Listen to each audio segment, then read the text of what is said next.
They've each got their own little thing that they like. Next story. WashingtonPost.com. Only half of humans have an inner monologue. Zombies walk among us. Victor Frankenstein.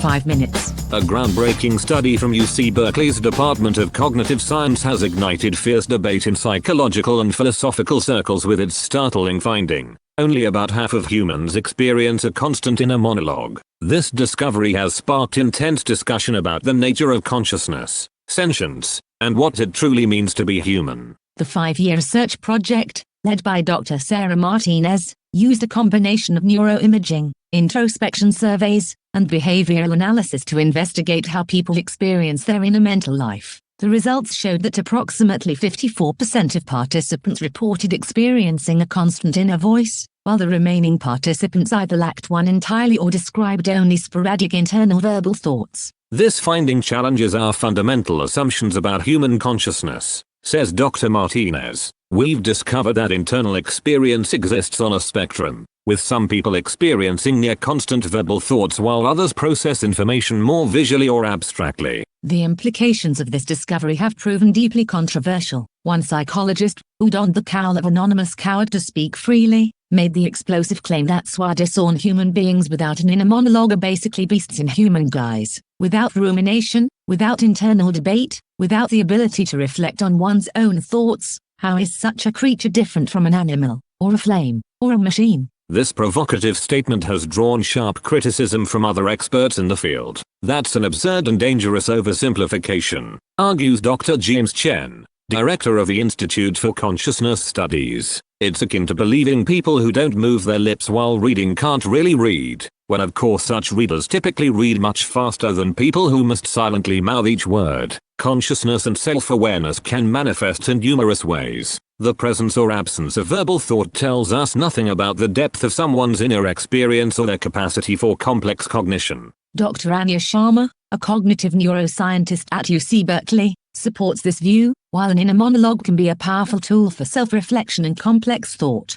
its absence doesn't preclude other forms of consciousness or sophisticated cognitive processing. We have observed complex problem-solving in animals that lack any evidence of internal narrative. But complex problem-solving isn't itself evidence of sentience, responded Arlene Colson, a research pathologist working at the Centers for Zombie Control and Prevention in Atlanta. Slime mold has successfully navigated mazes. Is that sentient or even sapient behavior? We must somehow discriminate between those who think versus those who merely react, Dr. Colson continued, and we must learn to do so quickly. Events like the zombie apocalypse subsequent to the Great Slave Lake overturning are only the beginning given what we know about climate change. Zombies now walk the earth, Colson concluded bleakly. We must be prepared to recognize and deal with them while we still can. The debate has also drawn in religious leaders. Archbishop Michael O'Connell emphasized that the soul, the very essence of human existence, is defined by the capacity for reason, for contemplation of the divine. While the presence or absence of an inner voice is an interesting psychological question, it does not diminish the inherent spiritual nature of all human beings. Buddhist scholar Dr. Thich Nguyen offers a contrasting perspective. In Buddhism, we actually work to quiet the inner monologue through meditation. The constant internal narrative is often seen as an obstacle to deeper awareness, not its hallmark.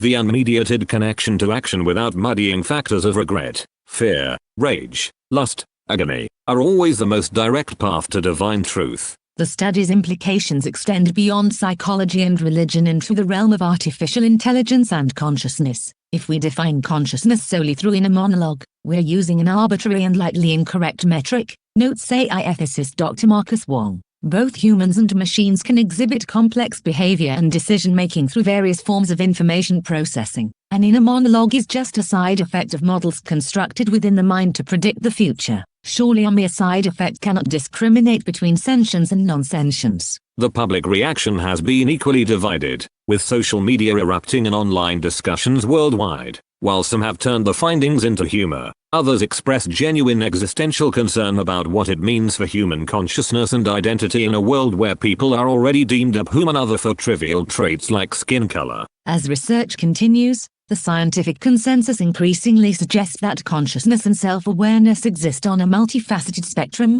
with inner monologue representing just one of many ways humans experience their mental life. Brain imaging studies have shown similar levels of neural complexity in people with and without constant inner monologue, suggesting equally sophisticated information processing and emotional depth in both groups. The real question isn't who has an inner voice, concludes Dr. Martinez, but rather how we can better understand and appreciate the rich diversity of human consciousness in all its forms.